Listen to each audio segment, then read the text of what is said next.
Hello, hello. Hey, Uncle Al, are you the only person out there right now? Or I don't see anybody else. Do you? Wait, let me put my mic back on. Maybe you can hear me. Um, I don't see anybody but you, Uncle Al. Are you the only one out there right now?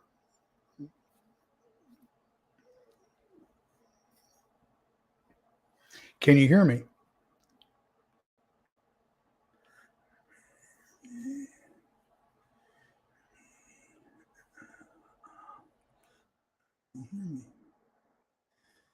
Anybody out there?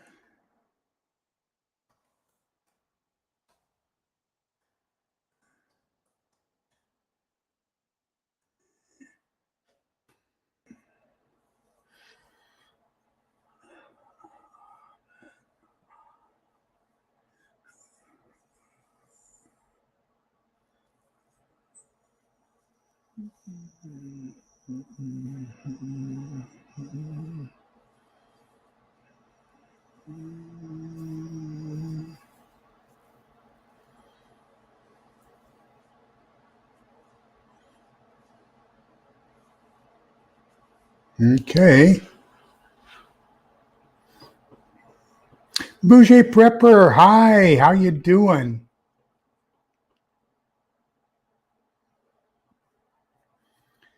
Can you hear me, Uncle Al? Celtic Grandma, hello. Welcome, welcome.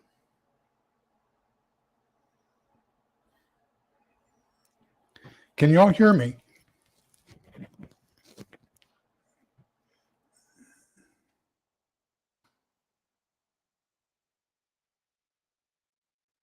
Hello, hello. Okay, great. Thank you. Aqua Run Girl, hello. Happy Tuesday.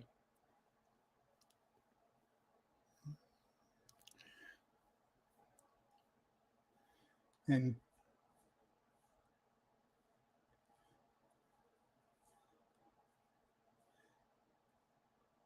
thank you. So anyhow, I was just responding to that one video I did about the water shortages and everything else, and so um, there was a response. A lady said, "Hey, I was doing the same thing you are, and that is I was putting water in bottles and storing those, but my family said that there might be algae buildup in those, and so I said, well, there's a couple things you do. Number one, this is an empty bottle now, so we'll take the label off and we'll wash it and sterilize it, and then fill it with filtered water. So we have a reverse osmosis system. Hi, Prepping by Faith. We have a reverse osmosis system here in the house. So I'll use that reverse osmosis filtered water and put it in there. And then we'll add some aqua mira. And if you're not familiar with that, that's a water preservative. And then, of course, you want to keep your water in a cool, dark place. You don't want to be out in the sun or anything where that's what's going to get you your algae. So I just responded to her on that Aqua Mira is a fantastic product, and it'll extend the shelf life of your stored water. So just a great idea. Okay, well, let me go ahead and get started.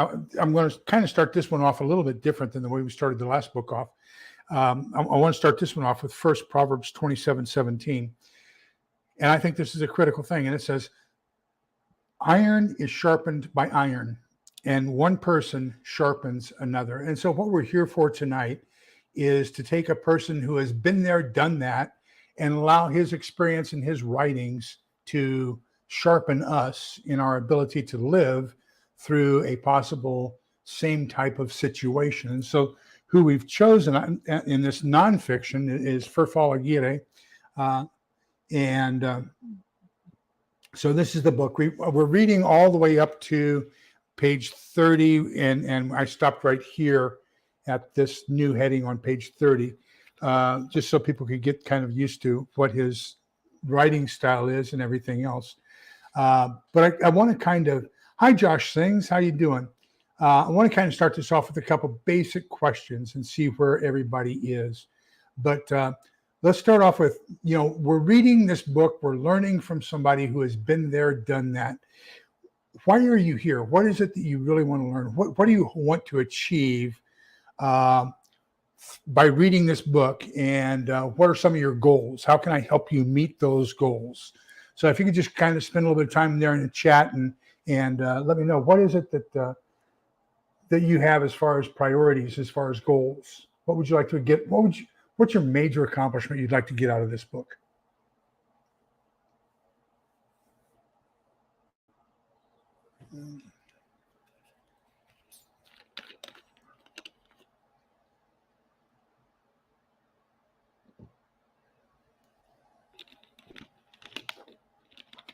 Mine,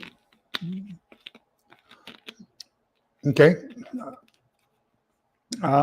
My goal from this book is one thing that I there's an awful lot of preppers out there, and I think one of the things we do to ourselves is a disservice.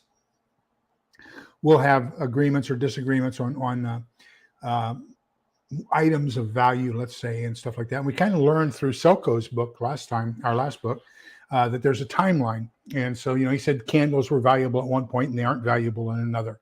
And antibiotics were valuable the whole time, and gold was valuable as far as a purchasing commodity.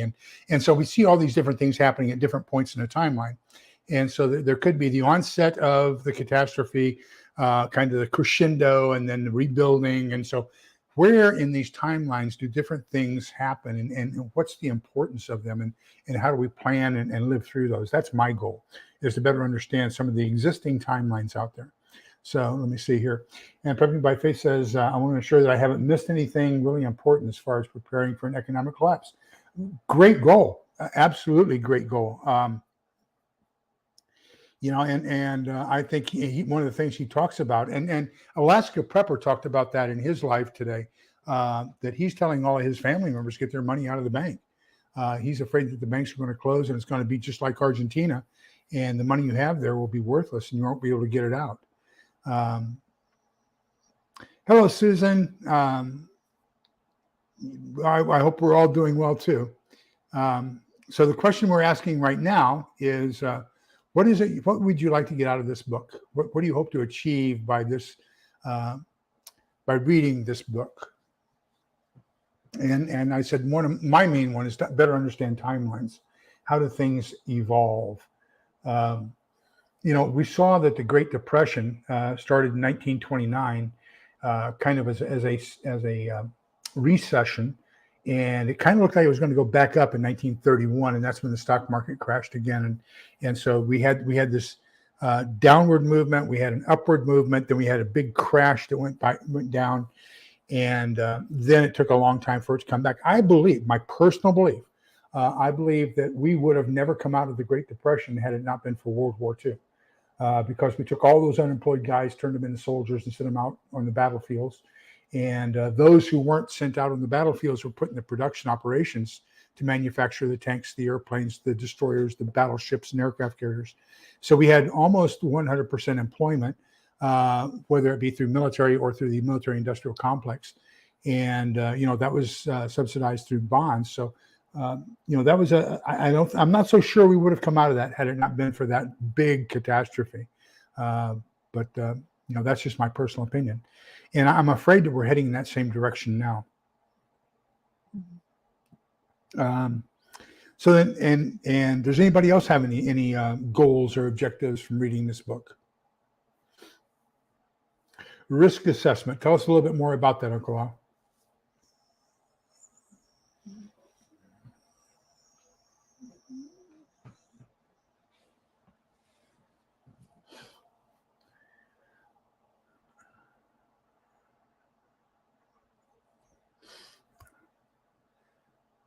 I like Robert Kiyosaki, and I really like what's his name? Just one second. Let me look him up here. I have him tabbed up here. Welcome back, Prepping by Faith. Gold, silver, Maloney, Mike Maloney. What's his name? Doggone it, Lee. You're crazy. See if it's going to bring it up here on my tab. Gosh, it's slow. What's going on? Have we been hacked? Yeah, Mike Mike Malone. That's it. Goldsilver.com. I really like his philosophies as well.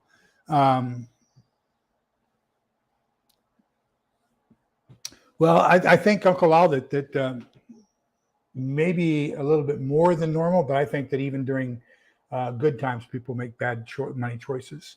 I've made bad money choices. Of course, I spent 6 years at Dell, and I was a Dellionaire. So I had $1.2 million after working there for 6 years, 1.2 million in stock, and left Dell and started my own HR consulting business.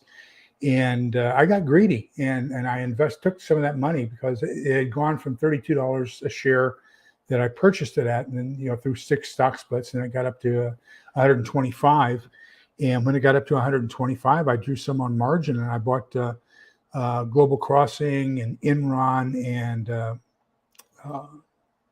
the Pink Panther, Owens Corning Fiberglass. They had the contract to for the fiber optic cable that Global Crossing was going to lay across the Pacific, and of course, you had everything happen all at once. Enron went down, Global Crossing went down, the Pink Panther went down, and so I was all of a sudden I had a margin call, and I went from, it took me 7 years to become a millionaire, and it took me 30 days to lose it all, and that was because of greed. And I think people make bad choices even in good times, and I'm a prime example of that.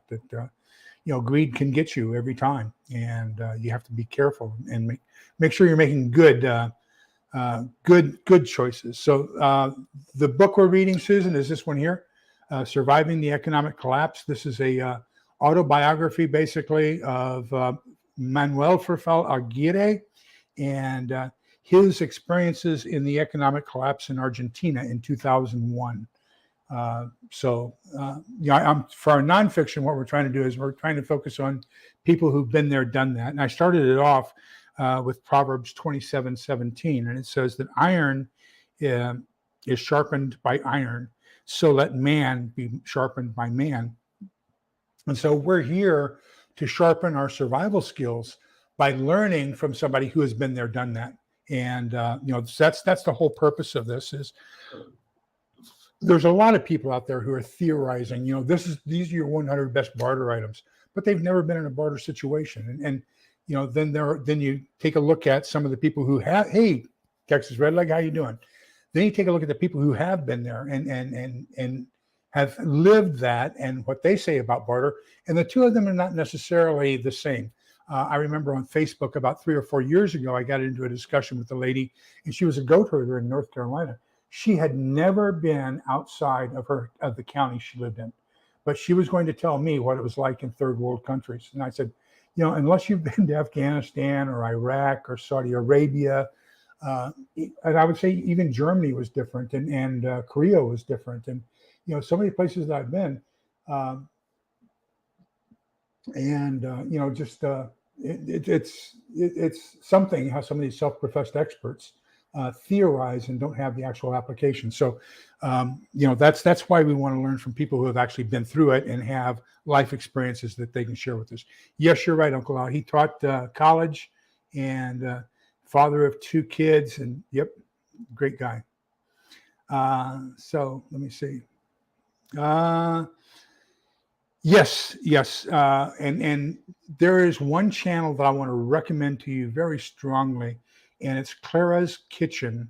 And let me put it down here. And she just passed away 2 years ago or so.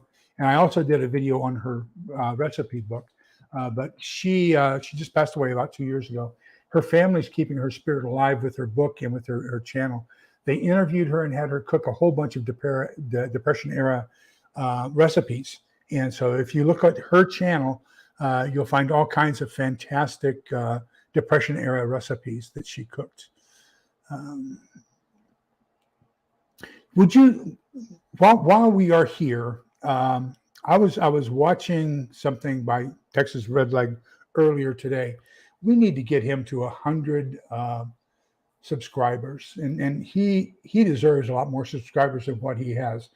Prepping by Faith, would you do me a favor? Would you post Texas Redleg's link, and let's see if we can't get everybody on here to subscribe to him this afternoon.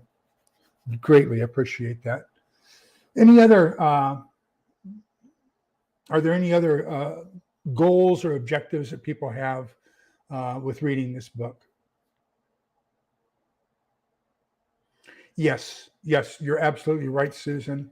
You can pretty much tell what's going to happen by what already has happened, and that's you're absolutely right. And we keep making the same mistakes over and over again, and we keep expecting different results, and we don't get them, which is kind of crazy.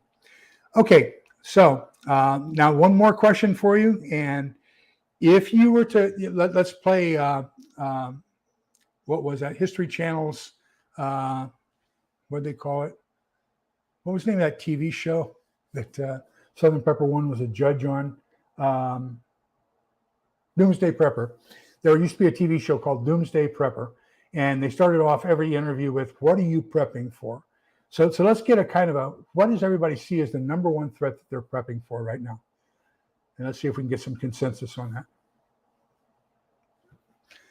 For me, I think economic downturn, the depression, recession, depression, bank runs and everything else. I think the 1929, 1931 to 1940 happening all over again. Yes, and Uncle Al kind of says the same thing. What happened in Argentina, and what happened in Argentina was that, if in the first 30 pages of the book, we find out that even though the IMF, the International Monetary Fund, knew that Argentina never would have the ability to pay back the loans, the IMF kept taking members' money and giving it to Argentina, who was just throwing it away, basically. And then when they went bankrupt, there was no way they were going to pay back the other countries what they owed them. And that's what caused the Great Depression. And then we take a look at what's going on right now. So let me give you an analogy.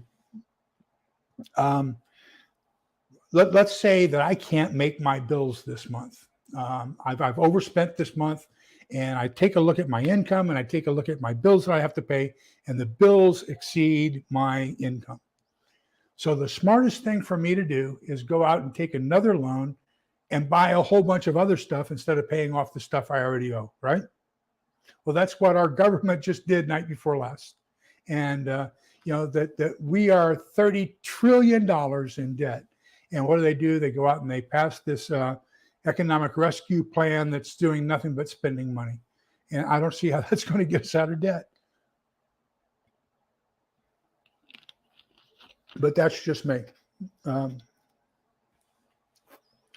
Well, yeah, and we can talk about that too real quick, Uncle Al. And we've gone through phases. When I first started this in 1962, we had my next door neighbor was the civil defense warden for the block, and we had he had a cinder block fallout shelter in the backyard. And the only thing we had for electricity back then was we had these little bicycle pedals with a generator on it. And so in order to get the air into the shelter through the filter and power the lights and everything else, somebody had to ride this bicycle 24 hours a day. And we didn't have, solar. We didn't have any of that other stuff. And we had survival rations that were like, ugh. And we called ourselves survivalists. And the survivalists became a kind of a negative connotation after the Rambo movies came out. And so we kind of switched things over from being a survivalist to being a preparedness person, a prepper. And then it even got even more delineated. So now you have survivalists. Those people are going to run away out into the woods and survive out there. The preppers, who are kind of the hunker down people. And then you've got the homesteaders, who are probably the best of the three of us. So Aqua Run Grow, absolutely. Great one. Absolutely. I sent a text message to my senator today, and I said, have you read this? I voted for you because you claim to be an expert in it. And so if we take a look at the bill that was just passed in the Senate and take a look at Article 1, Section 7, okay, so right here, Article 1, Section 7, and it says, all bills for raising revenue shall originate in the House of Representatives. So they're raising gas tax, they're putting in a 15% minimum corporate tax, all this kind of stuff. Don't tell me that's not revenue. So doesn't that mean that bill should originate in the House and not in the Senate? So I asked my senator, how come, Senator Cruz, how come you aren't fighting this on the fact that it's a revenue generating bill and it originated in the Senate instead of the House? And that's a violation of Article 1, Section 7. But we'll see.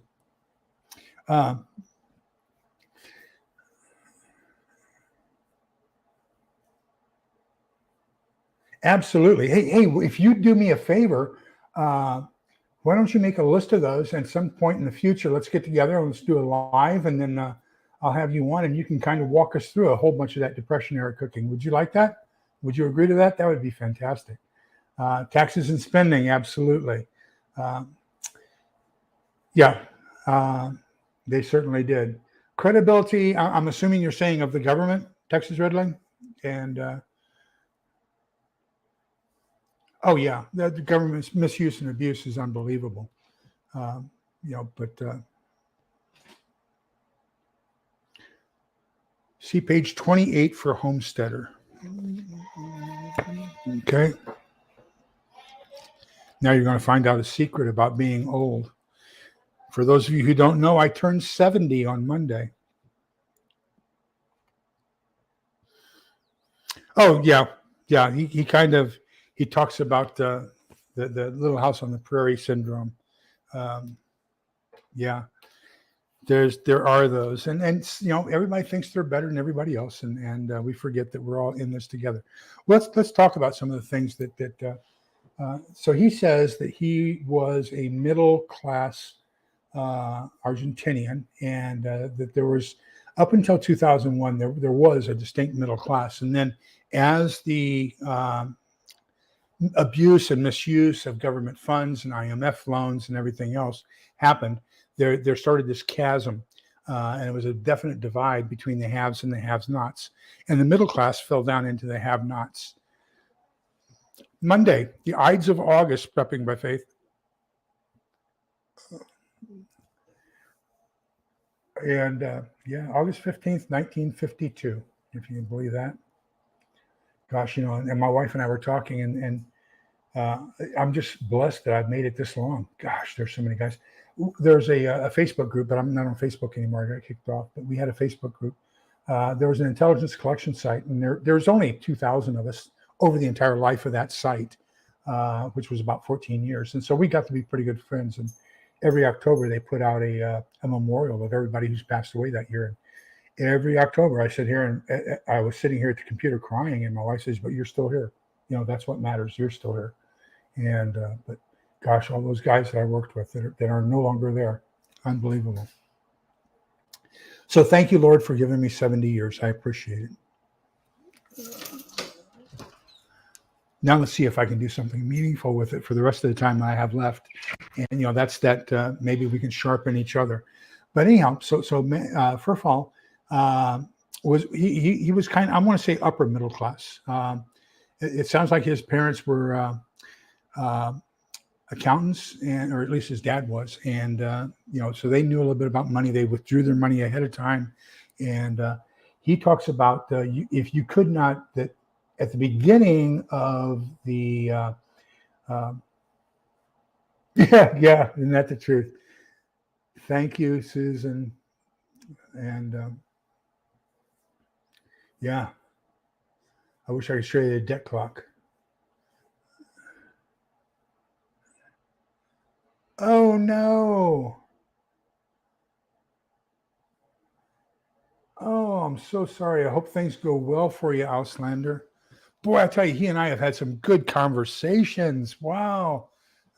He and I theologically are, so close in person that it's unbelievable. So for those of you who joined in after I said it, I started this off with Proverbs 27:17, which says, iron sharpens iron, and one person sharpens another. And so that's what we're here for tonight, is how can we sharpen each other by learning from Ferfal Aguirre. Hello, Idaho Mike.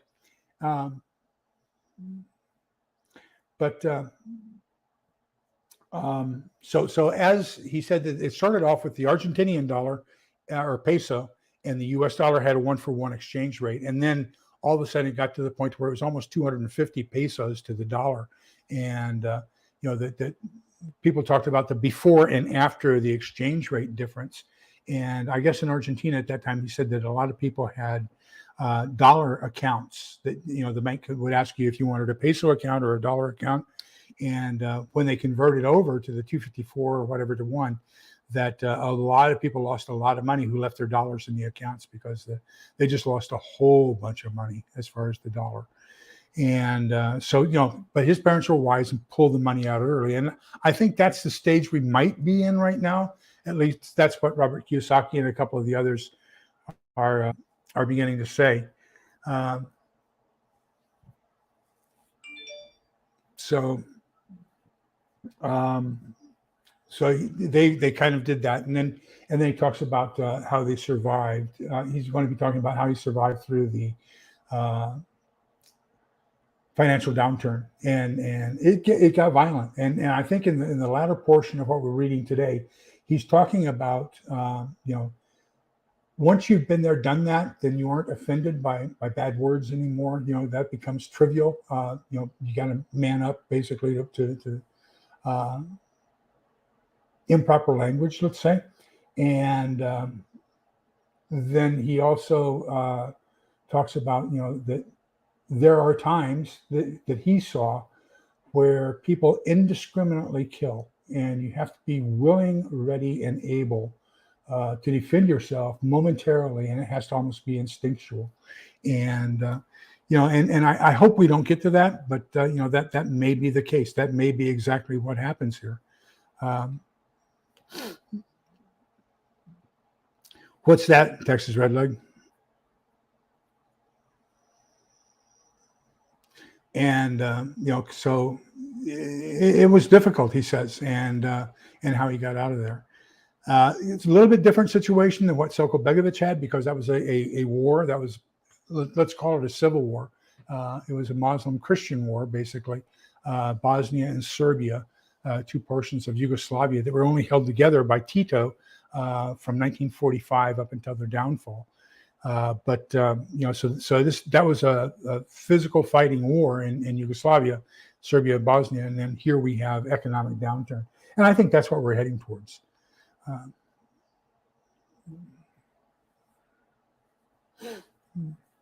Yes. So yeah, his family was from Spain, and very interesting information about him. So let's see what we can do here. There were a couple things that really caught me.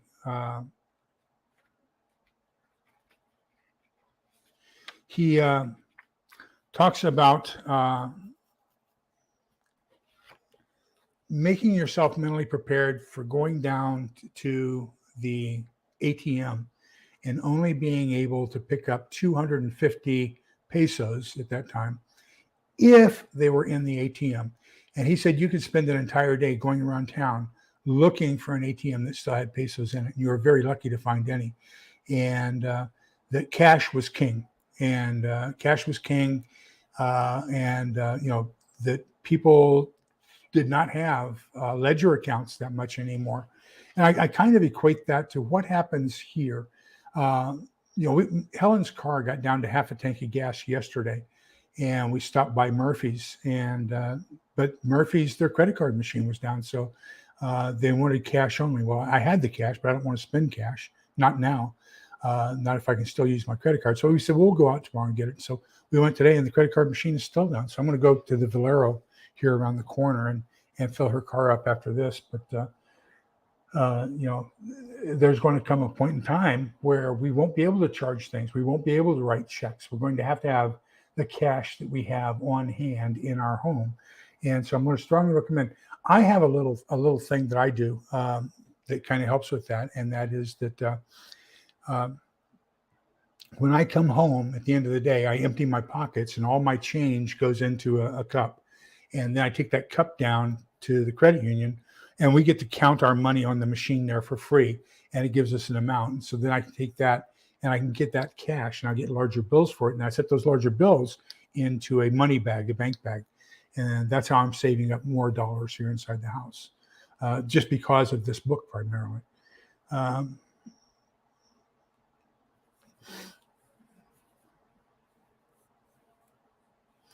no. Well, Pat, you're fine. You're fine. My parents were Depression era children too. Dad was born in 1923 and mom was born in 1928. My mother, funny story.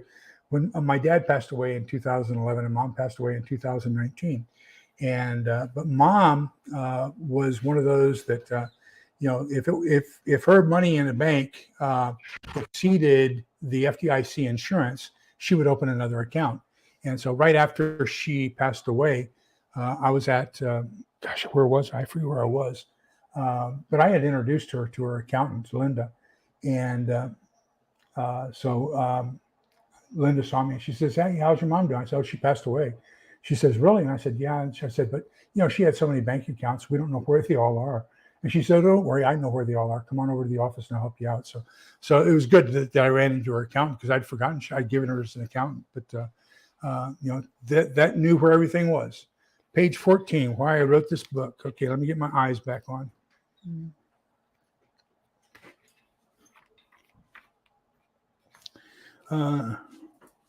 Well, I have one highlighted, and I hope that what I have highlighted is what you're referring to. Many self-proclaimed authorities on everything survival claim this or that will be worth its weight in gold. This theory is based on what exactly? Many times it's based on absolutely nothing, and I'm going to say conjecture there. And that's that goat herder from North Carolina that I was telling you about. I think that a lot of people editorialize and synthesize things that aren't there. And then on the next page, on page 15, he says, given that crime will no doubt be one of the most serious problems you'll be facing, combat military training and experience will come in very handy, but still there are many essential differences. So, we won't have fire teams and we won't have squads and we won't have fire and maneuver and support and everything else, unless you can train that to the people that you're working with. That's going to be part of that training that you're going to have to give your friends. Let me see here.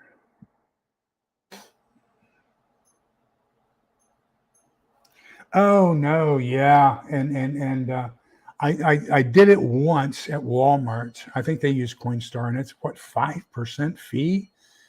They get 5% of whatever the total is just for counting your coins and accepting them. It's crazy. Let's see if I can't get. How can I get down here? There we go.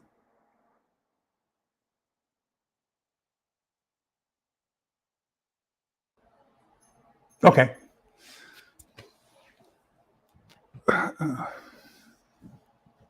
So, I think that we need to learn from those 12%. Oh my gosh, unbelievable! 1/8 of your money just to count it. Terrible, terrible, terrible, terrible. I'd rather give it as tips to somebody. I think what do you think? I got a haircut today. You like that? And I think, and so I got the senior price, which was $18. And so then I put down on the credit card thing that I was going to give her 25, so a total of 25. So gave her $7 tip. But she was talking about how she lives an hour away from here and drives in just because she can't make the kind of money there that she makes here, and she can't live in Austin. 2-bedroom apartment in Austin right now is $3,000. Unbelievable.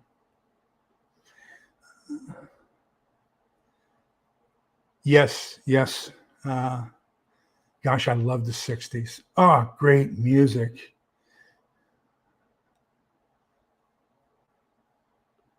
Thank you, Aqua Run Girl. Now I'm letting my beard grow back until the 22nd, and that's when I go in for my oral surgery again. And so hopefully I won't break my hip or come down with COVID and have to cancel it a third time. But the Monday after my birthday, I get all new teeth. And so that's going to be something else. But okay, let's get back to Manny and our Ferfal. A serious issue such as survival and preparing for economic collapse that is already well established in most countries around the globe. I think it's irresponsible to tell people feel-good books or kumbaya advice that is downright dangerous to put into practice.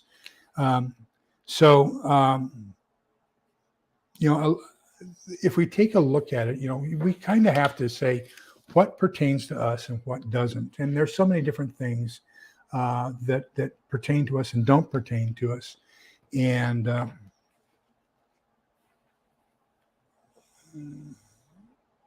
oh yeah, I'll touch on that here momentarily. That caught me too. I should have highlighted that.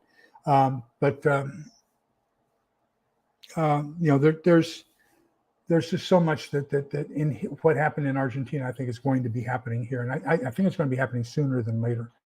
We're going to have food riots, I think, probably starting as early as October, and it's going to be crazy. So Uncle Al says, refer to the bottom of page 15. So there's a little statement there at the very bottom that, and it hit me like you would not believe. I used to tell my mom when she was still alive, and my sister and her children, her adult children, lived with my mother. And I'd tell mom, you need to do this, you need to do that, and trying to get them to prepare. And she didn't see the need for it, even though she'd survived through the Depression. And so then after mom passed away, I took my sister. We're very lucky here. We are very, very lucky here that we have a Church of Jesus Christ of Latter-day Saints, what do they call it? Let's just call it a preparation center, where you can get the number 10 cans of their freeze-dried foods and everything else. And so I took my sister there and said, I'm going to buy you your first case. And I bought her a case, and she could put anything in it she wanted, 6 cans. And then, of course, the milk comes in a package, a Mylar bag instead of a can. So I also got her one of those. I said, now this is going to get you started prepping. I said, this is going to be your emergency food. You need to come here at least once a month and pick up 6 cans. And I was talking to her, just day before yesterday, 2 days ago, asking her, how's your prepping coming on? She says, well, I still have that case you gave me. And that's what he is talking about at the bottom of page 15. And what he's talking about is we say that we're going to invite our friends and family over. And how many of us make it through Thanksgiving or Christmas without a family argument? And so those are your closest people, and you always argue with those during Thanksgiving and Christmas. So how is it going to be in a SHTF environment and the end of the world environment, and and we're depending upon each other to live? Are they going to come? And so that's something you have to take into account. Are you planning on taking care of your family, and do you get along well enough where you can count on them to pull their portion of the weight if they come to you? My big fear right now is I bought a whole bunch of stuff for my daughter, and they've got a whole bunch of stuff at their house now, and my 3 grandsons and my son-in-law. My son-in-law's mother is, and gosh, she makes me look like a liberal. But she and her husband, he's an EMT, and they prep. And what I'm afraid of is, I told my daughter when it hits the fan, we've got the electricity here, we got everything we need, and they're free to come here, and I'll take care of them. But what I'm afraid is that my son-in-law is going to invite his parents or his sister or that extended family. And I can't do that. That's going to be the hard part, and so that may cause a family rift right there. Hi, Peaceful Monkey. So apartment, yes, you do. You have your brother, and he probably will be disappointed if he doesn't get some of the things he's used to, and that'll be waxing on you, because I know your personality. You are there to please and to do as good a job as possible. And so when somebody is not happy with what you're offering, that's going to really get in between your fingernails and your finger, and so I think that even that can be a problem for you. I know you live through it on a daily basis, and but I wish I could say, come on down here. There's a couple of you out there that, gosh, I just wish I could just bring you into the fold and say, please come here. Hey, Peaceful Monkey. So anyhow, let's take a look at a couple other things that he talks about here. He says, if you don't have a firearm, get one and learn how to use it. He was talking about going downtown. And I believe if there's civil strife, if there's going to be riots, if there's going to be things like that, then that's probably going to be in the downtown areas. It's not going to be as much in suburbia or on the outer fringes. Now, where gangs will probably form, and this is to apartment preppers' disadvantages, they're probably going to form in some of those apartment complexes where you have a high concentration of people, and so that's a ripe opportunity. Page 15, page 17, paragraph 3, section 3. What I write about is all very real, but what I do myself is not an accurate reflection of what other Argentinians did.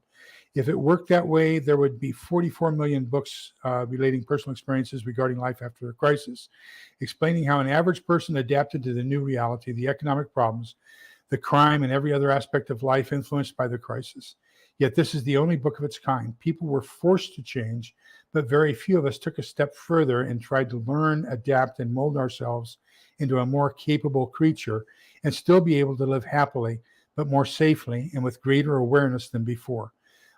This is what many survivalists refer to as going from sheep to sheepdog.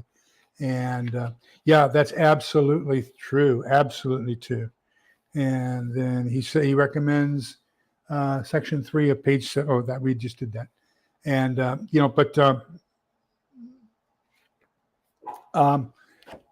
I think we're going to have to learn a lot about our fellow man.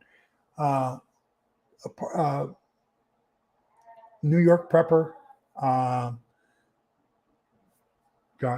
Alaska prepper, pinball preparedness. They've all done this thing over the course of the last week about what's your biggest fear. So I think, when we take a look at the biggest fear, Alaska prepper started it off and he said, my biggest fear is, and he gave an experience he had in in Afghanistan, where, females in Afghanistan are not even human beings. They're treated way bad. And he almost got into it with a man who was abusing his wife and daughter. And he says, but I'm afraid of children, that I won't be able to say no to a child, if they come asking for food or something like that. And I realized that a lot of people are going to abuse their children and use them to get to people like me. And, pinball preparedness said the same thing. And I say the same thing, that people are going to use victims in order for them to get their own personal gain. And so how can you come about, how can you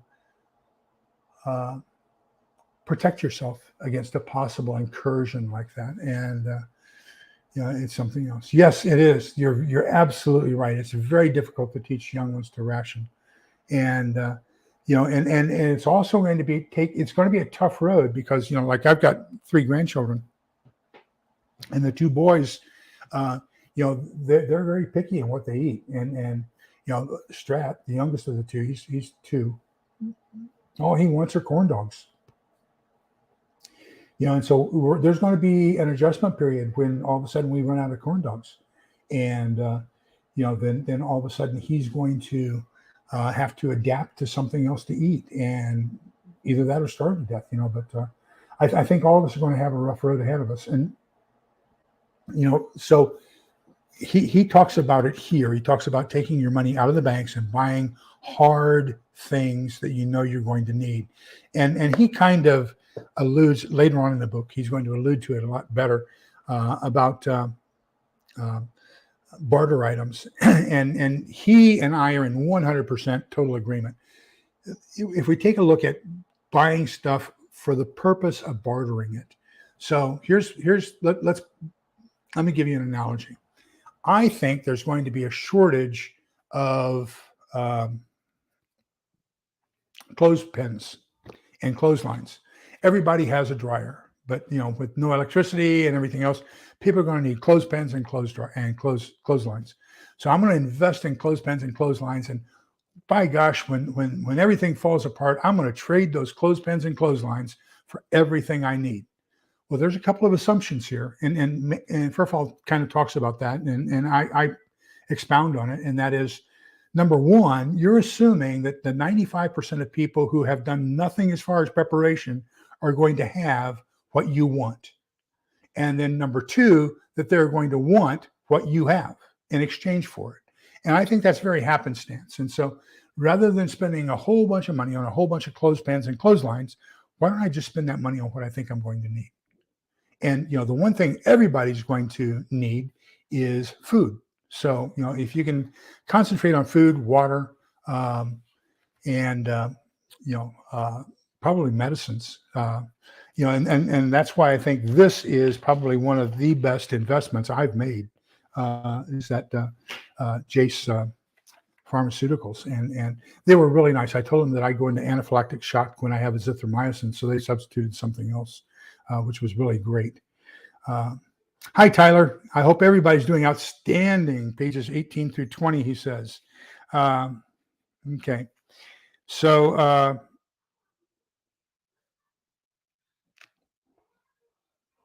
well, yeah, he says that they used to come up to the States to buy things because up here, prices for items were relatively cheaper than they were down in Argentina.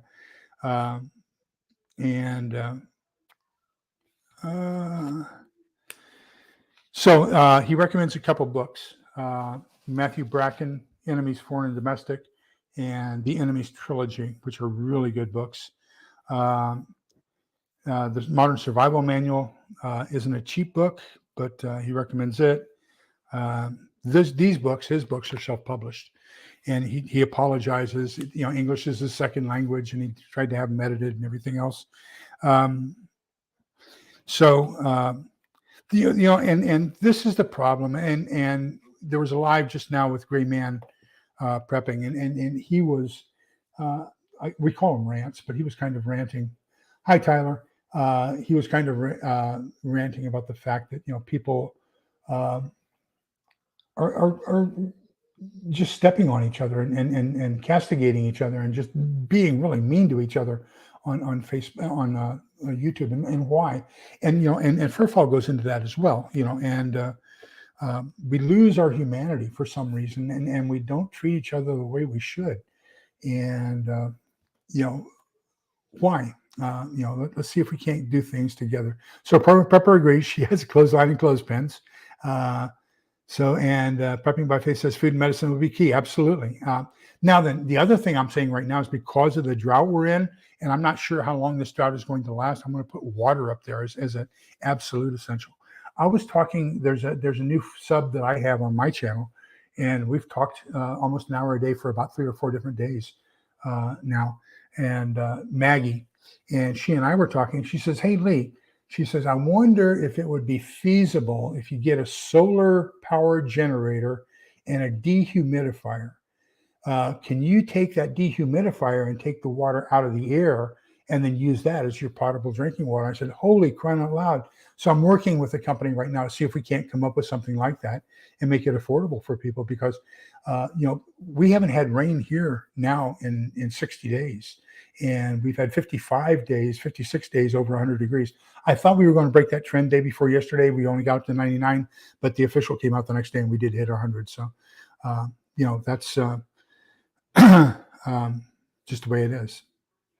Idaho Mike says they use the clothesline every day while they have good weather. Yeah. We didn't have electric dryers until I was a freshman in high school. 1967 was the first house we had that had an electric dryer in it.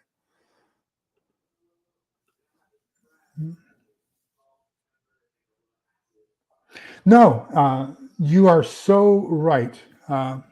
And so the way I say is, if you have to stand on somebody else in order to feel tall, then you are not worth my time. Because we need to be together as much as possible. And it doesn't help. I tell people quite often, I can't hear what you're saying when you're standing on my toes, spitting in my face, and yelling in my ears. And that's the truth. I shut down. I don't listen to you. But if you can be respectful, there's an Ayn Rand quote. Oh gosh, let me see. I know I've got. I just wrote it down. I took a note on it, and it's really, really fantastic.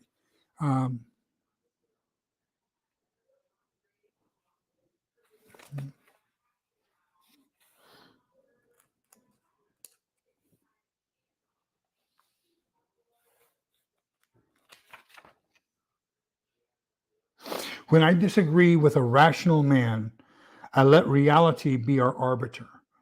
If I am right, he will learn. If I am wrong, I will learn. One of us will win, but both of us will profit. And so that's the ideal way of having a discussion is if the two of you don't agree on it, find out who's right, and then you can both learn from it, and you can both profit from it because you find out what the truth is. Um,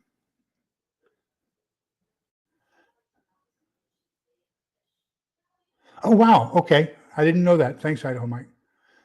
Um, I hope your mother's okay, Uncle Al.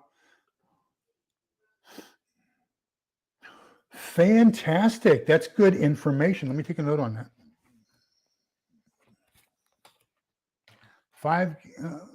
What was it? 1 gallon every 5 hours. Okay. 1 gallon per 5 hours. Thank you. So I'll pass that on to my guy.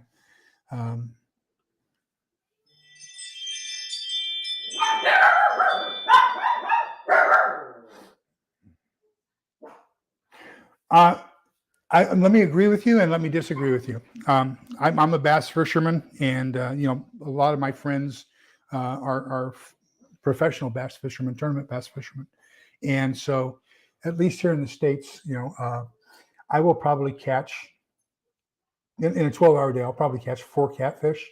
I will probably catch 5 bass, and if I start looking for the little stuff, the bluegills and stuff like that, the panfish, I can probably spend 5-6 hours to get a pan full of fish.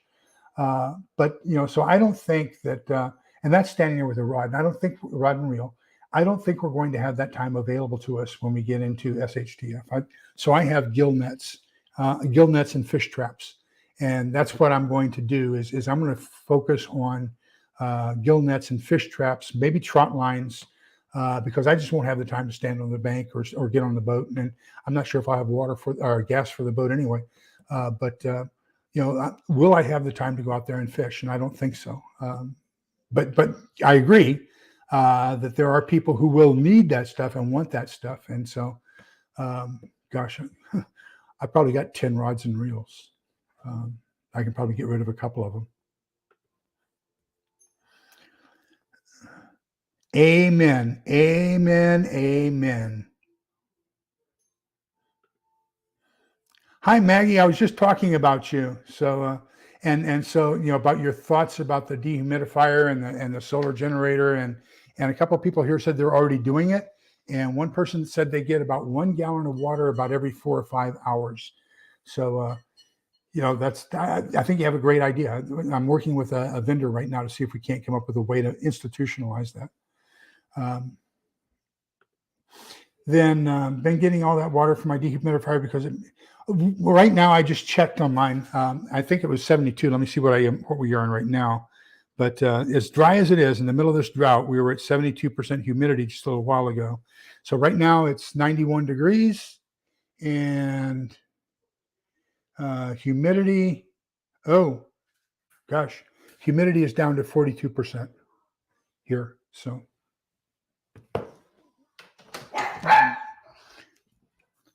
Come on, Addie. If you want to go, we're going to go outside. Come on, hurry. Addie, hurry. I got to close the door. Okay. I'll let you stay in. Okay, so I've been getting all that water from dehumidifier to 85-90% humidity outside. That's normally 1 gallon per 12 hours. Costco dehumidifier. Oh, Isabella. Isabella, come on. No barking. Let's go.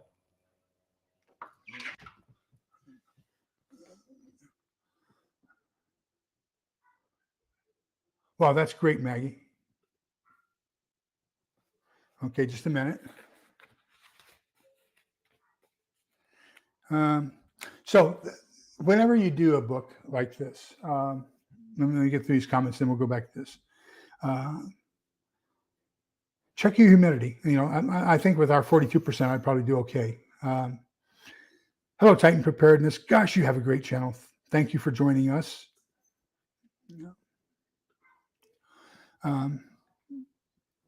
Now that's another key is you can do it outside and get a little bit more humidity than if you do it inside. That's a very good idea. Um,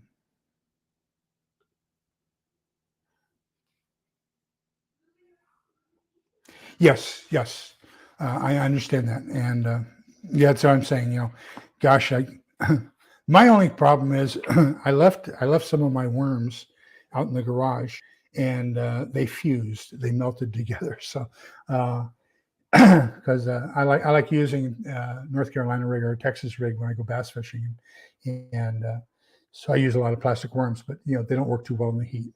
Um, okay, now then, Uncle Al said to go back and let's talk about pages 21 to 23, how to use the book. So you can say Argentina is an Americanized society. That much we admit to ourselves. 90% white and Catholic, constantly consuming American TV, music, and culture. And he was talking about that the most of the middle class people paid, as his parents did, for him to go to a school where it was bilingual and they taught classes in English. So even though English is a second language, he learned it for his entire time. So he says he's being 100% honest, try to understand certain things are better kept to ourselves. And he's not going to do anything that would cause harm to his family or anything else. SHTF, he describes. So, how we describe it. And of course, that's, um, dependent upon a lot of different people. And that's kind of that second question I asked at the opening portion was, what is your definition of SHTF? What are you prepping for? And, each of us kind of has that number one cause. Now, I have a whole bunch, but, and as I looked at my whole bunch, if I look at World War, if I look at civil strife here inside the United States, or even racial strife, if I look at economic failure, if I look at crop loss, there are some things that are common across all of those, and that is you're going to need food, water, and medicine, and shelter. So that's just the way it goes. Oh, I missed something here. Oh my! Well, into the refuse bin.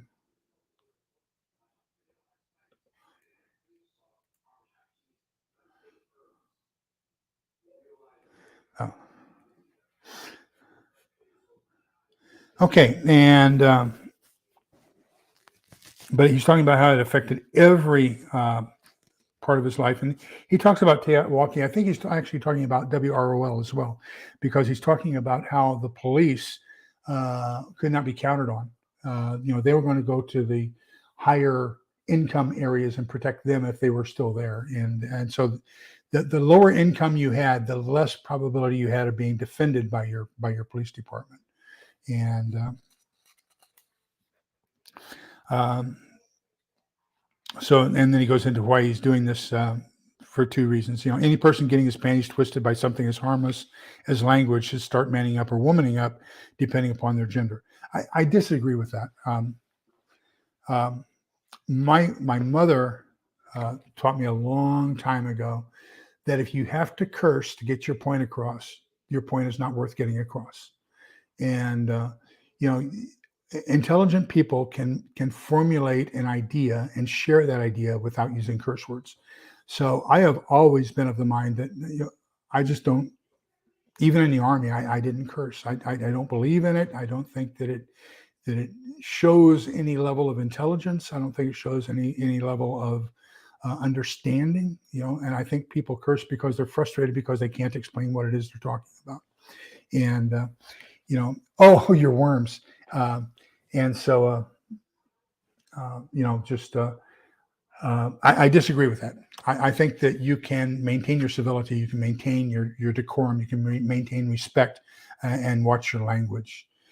So Maggie's talking about, Maggie and I had a conversation about my tower garden out in the backyard, and the center portion of it is a compost heap, and then you've got all natural earth in the different levels of it. And I use earthworms. I have 1,000 earthworms put in there, and they kind of go through, and that's what we use for fertilizer. And then, of course, as you water it, it causes the worm tea to come down to the bottom, and that becomes another source of your a little bit of pain here. Just one second. Another source of your fertilizer. And I was telling her that I have fried worms in my compost pile now. I don't have any real worms. And then during Snowmageddon, I ended up with worm sickles, and so that's what she's talking about. And fantastic. Yes, very, very true.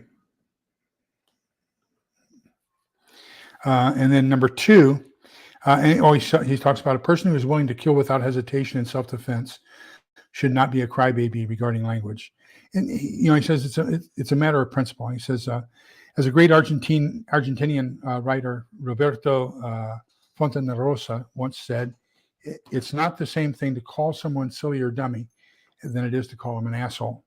And our languages are rich and should be used to their full extent. So-called bad words fulfill a role when used appropriately. I think because I use them so seldom, that when I do use them, it carries a lot more weight than, if you watch somebody like Angry Pepper, he comes out with a certain word or two almost every sentence, and it loses its shock value, if you will, when you overuse it, in my opinion. But that's just me. That's my opinion. Doesn't mean it's right.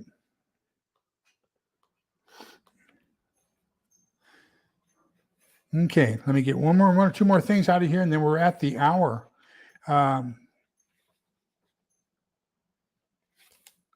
What do I want to focus on here in this last little thing? Let's talk about his idea of risk assessment. And so he wants you to take a look at a lot of different things. What is the environment around you? Are you in a high-rise apartment complex? Are you in a suburbia? Are you in rural area? What are the natural disasters that come to your area, and how frequently, and what's the thing? And so I came up with kind of like a little formula I use, and it says, what is the disaster? Okay, so here we get the tail end of hurricanes. When they come ashore, we get them as they're dying out. They'll hit the Austin area, and that's the dying of it. And so we do get hurricanes here, but they're not devastating. We do get tornadoes here. As a matter of fact, one of the two strongest tornadoes ever to hit came down, and it went through my sister's neighborhood up north of us here, and then it came down, and one of them went right down the street behind me. So we do get tornadoes here, and they can be devastating. So that's a threat. We're right on the Balcones Fault, which is a major earthquake fault line, and so that's a threat. And right now we have wildfires and the drought, and then we're going to have food shortages because of the drought. I'm absolutely certain of it. So take all those things. You say, okay, what's the probability of having it? Very likely is going to be a 5, and not very likely is going to be a 0 or a 1. And then you're going to say, what's the effects of it if it happens? Is it going to be devastating or something that's going to be overcome? Then the next one is, how widespread is it going to be? Is it going to be regional, or is it going to be national? If it's national, it's going to affect everybody. There's probably not going to be resupply available to you that quickly. If it's regional and just affecting your area, then you'll probably be able to bring in supplies from other areas. So that's going to have a lower value of 1 or a 2. Multiply all those together, and then that gives you your threat coefficient. And once you have your threat coefficient, then you can prioritize the things you need to prepare for and make plans for it that way. So, that's, I think he has a lot of good ideas there. Let me see here. Susan says, if something happens that upsets me, I ask myself if it will matter in 5 years.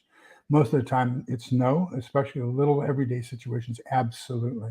I have been working and praying for wisdom to keep my mouth shut and walk away. Yes, you can. Just go ahead and write it down. We're going to finish up this one. We just started this one. So we've got, this is our Tuesday night book, and we're doing pages 1 through 30 tonight.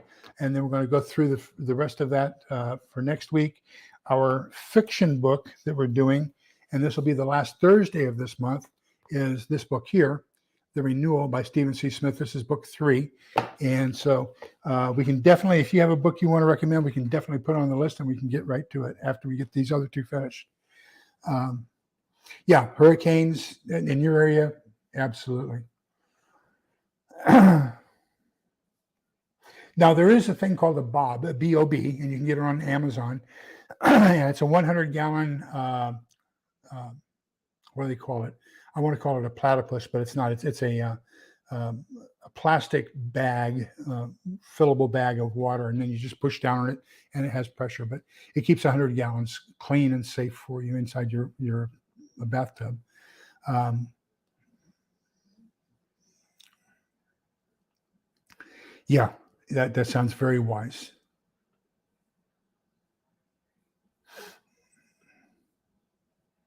Yeah, to each his own. I just it's just something that I don't do. And another thing is another one my mother taught me, I can still see her saying it, is fools' names and fools' faces are always seen in public places. So, you shouldn't write your name on public things or deface things with, Lee loves Sally or anything like that. Uh,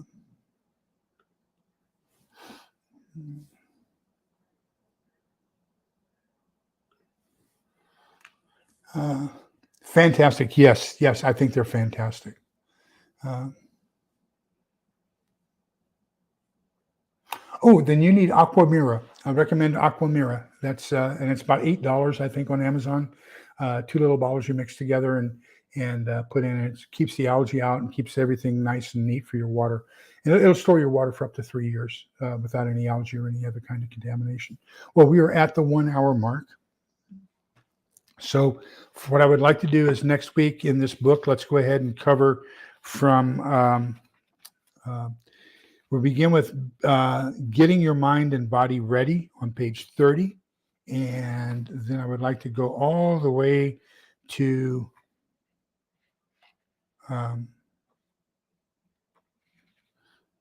page 62. Finish up on page 62. So we're going to do pages 30 through 62. And we're going to start getting into some of the technical stuff at that point. He's going to be talking about, bug out vehicles and bug out bags and stuff like that. And so it's going to be a little bit more technical, but I think we can get into that. This was all kind of theoretical tonight, and then we'll get into the technical next week. So two things to close with. Number one is just so happens this was our study this morning. So I really love this. And Proverbs 13:20 tells us that he who walks with wise men becomes wise, but the corrupt companion of fools will harm them. So thank you all so much for being those wise people that sharpen me. Remember, we started this off with iron sharpens iron and man can sharpen man. So it's the company that you keep that raises you or elevates you to the capacity that you can be. And I attribute a lot of that to some of these fantastic people that I am around on YouTube on a regular basis, positive people, people who love their fellow man, people who are trying to make the world a better place to live. And, I thank you very much for that. And so we always end with numbers. If I can grab my Bible and let me get the numbers here. And so we're going to do numbers 6:24. The Lord bless you and keep you. The Lord let his face shine upon you and be gracious to you. The Lord look upon you kindly and give you peace. So I just want you to remember one thing. We're all in this together so we can come out the other side together. Togetherness is the key. Support each other, love each other. And I put out a video last night. Do me a favor today or tomorrow. Hug somebody, smile at somebody, give somebody some affirmation that they matter, that they are really important to you, and make sure that they understand that we're in this together. You want to be part of them, and you want them to be part of you, and that we can do this together. We can't do it alone, but we can do it together.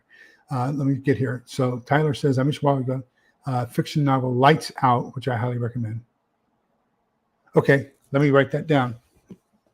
Do you know the author's name, Tyler?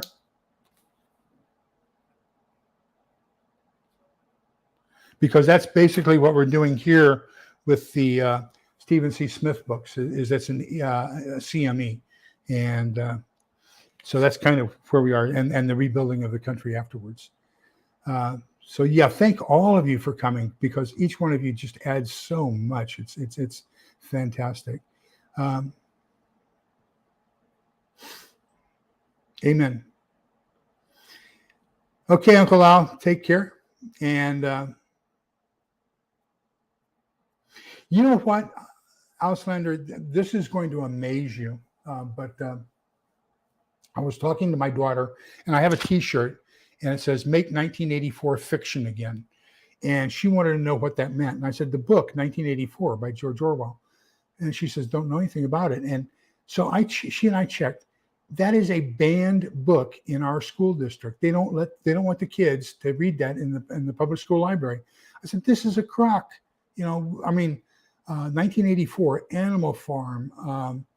What was the Brave New World? I mean, Aldous Huxley.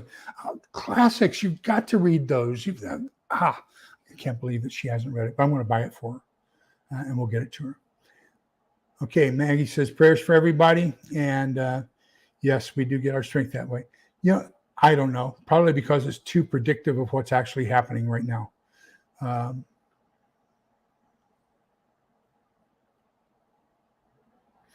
Okay. Well, y'all, thank you very much for being here. And remember that the grace of God be with you. Remember that we're all in this together so we can come out the other side together. Take care. Togetherness is the key. Prepping by Faith, thank you so much for being such a fantastic moderator. I absolutely love you. If any of you are interested in being a moderator, I only have a couple right now. But if you would like to volunteer to be a moderator for some of the things that we're doing, please send me an email that you're interested in being a moderator, and let's have a discussion about. I don't allow any kind of hate speech. I don't allow conspiracy theories. Even if you don't like the Illuminati, I don't want to hear it until we have ironclad proof. I don't want anything negative said about anybody else unless there's absolute proof. And so all these conspiracy theories of this person, that person, this religion, that religion, or whatever, I just don't tolerate it. I don't have time for it. And if you don't know the difference between a chemtrail and a contrail, I don't have time for you either. I want good, level-headed people who understand that what we're trying to do is create positivity. We're trying to create a community of like-minded people who are dedicated to building a better world from whatever falls out from this one. So just do me a favor, send me an email, and that's coldwarprepper@outlook.com, coldwarprepper@outlook.com, and let's have a discussion about that. So thank you all so much. See you next Tuesday. We're going to be going up to page 62 next Tuesday. Thanks, everybody. Take care. Have a nice evening. Bye-bye.